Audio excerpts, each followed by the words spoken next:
Hello viewers, welcome back to a new vlog. सुबह उठ के देखा तो बारिश हो रही थी। मुझे उठने का मन नहीं हो रहा था। देन उठ के फिर मैंने खुद के लिए चाय बना के पिया, बिना शक्कर की चाय। फिर सुबह का जो छोटा मोटा काम है वो ख़त्म करके मैं नहाने गई। नहाने के बाद मैंने चेहरे पे टोनर अप्लाई किया था तो वही सुखा रही हूँ। मैं यहाँ बोल रही थी चाहे बारिश हो या ना हो, बर्फ़ ही क्यों ना गिर जाए, लेकिन सनस्क्रीन लगाना बंद नहीं करना चाहिए। यहाँ दोनों भाई बहन खेल रहे थे एक दूसरे के साथ।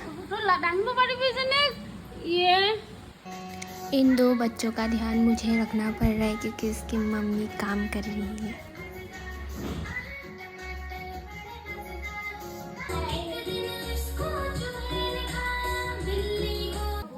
उसके बाद मैं आंटी के घर गई थी ऐसे। या that's it for today's vlog. Bye.